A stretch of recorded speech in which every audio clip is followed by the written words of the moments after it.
Say what, PSA? Be strong.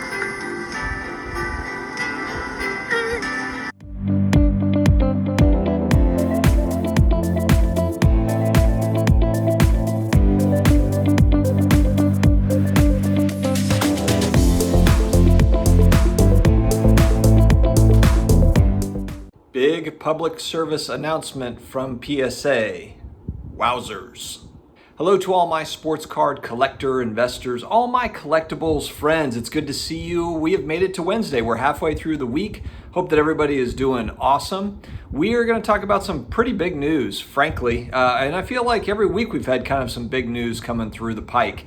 But today it's pretty big. So if you are new here, please hit that subscribe button, hit the notification bell. We come out with daily collectible videos. We talk about all things collectibles, wrap in some personal finance, throw in some 80s video game clips just for the heck of it.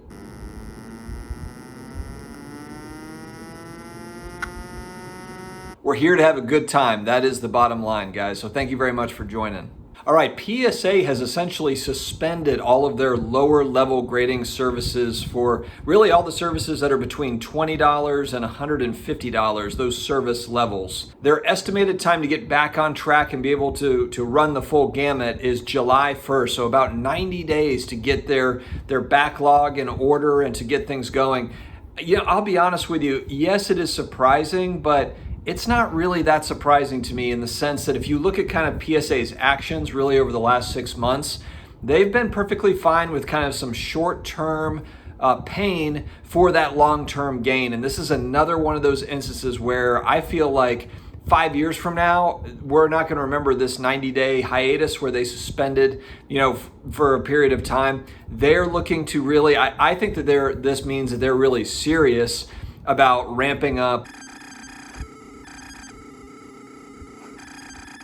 and being able to handle the onslaught of submissions that they've been getting. And it just shows that they're really serious about it. They're okay losing money on the short end to gain it on the back end, to really get things under control, set up that infrastructure in place to be able to handle serious volume, any sort of volume that comes their way. Their president, Steve Sloan, in an interview, Sports Collectors Daily also came out with an article here about this. And in that article, Steve Sloan talks about how they had received more submissions in 3 days than they had in 3 months. And I have to assume that is when the price increases were expected to come. It's got to be that weekend, where everybody was sending in to beat that price increase. Got to assume that was that 3-day span of time.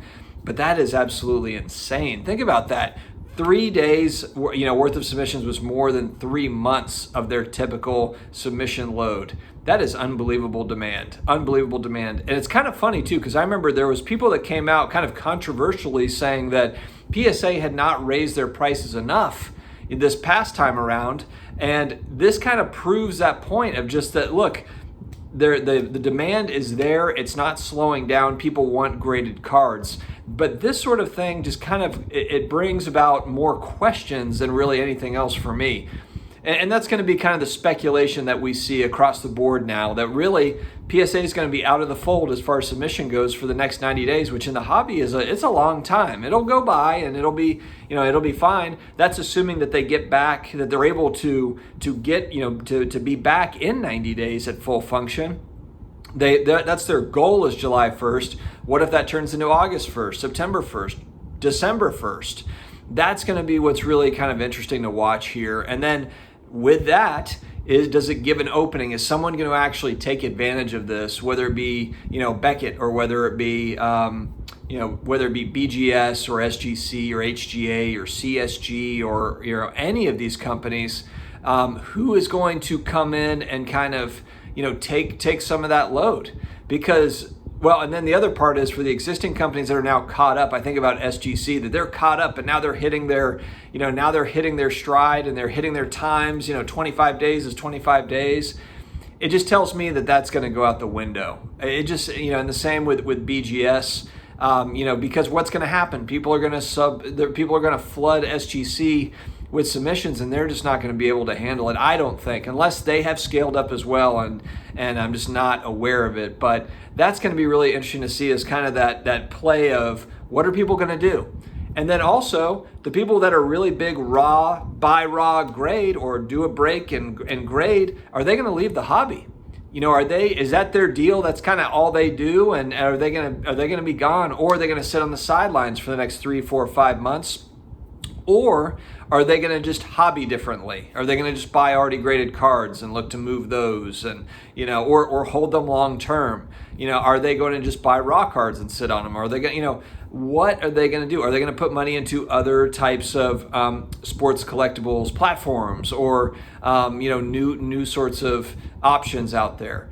There's so many questions that this brings to the table, and that's what's going to be really kind of fun to watch here over the next months. Is what does it mean?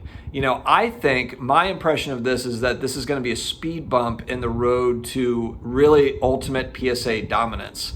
It shows me that they're really taking it seriously, that they're just not playing around like, oh yeah, we've got this backlog, we have all this demand. It tells me that they really want to get it under control, and they want to build up their infrastructure, be able to handle a heavy load, not be fazed by any sort of movement, as far as increased submissions. They're going to reach a point, I think their goal is to reach a point where when they do have these surges, they're not fazed by it.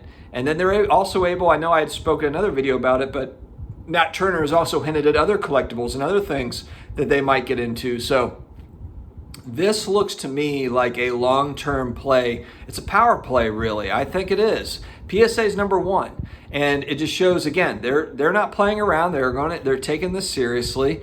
Now, look, if it turns into 3 months, 6 months, maybe it's bad, but the other part is when they open up, there's going to be a huge surge ready to roll for them. It's not as if, I just don't believe that if it takes them 6 months to get back on track and to take those submissions, that they don't have demand in 6 months. I think that they'll still have it. But which companies are going to gain market share? Which companies are able to handle it? If you look at all the kind of the competitors, they're all kind of swamped, that I can see anyway, outside of, HGA, I believe, that they're only taking a certain amount of submissions. I don't know, maybe CSG has got bandwidth. I'm curious to see how this goes. How are you guys going to play it? Are you going to sit on the sidelines for the next few months? Or if you're a raw and a grader, buy raw to grade, or are you going to, go in a different direction and just kind of hobby in a different way? Just tackle this thing from a different angle. I'd be interested to hear, because obviously this is pretty big news. PSA is the king of third-party grading in this market, period. And are they going to stay that way? I do think that they will long term. I think this is just short-term pain for long-term gains. So guys, let me know in the comments. Thank you very much for joining. I do have a double header today. I'm going to try something different today, where I'm doing back-to-back premieres. Live premieres in the morning. I want to see how that pans out. My next video is going to be all about NBA Top Shot. I know some of you like Top Shot, don't like Top Shot, but I do have a viewership, a portion of viewership that really asks for more NBA Top Shot type stuff, and so I want to mix it in. Guys, have an amazing Wednesday. I appreciate you. Take care of yourself, and we will talk to you again soon.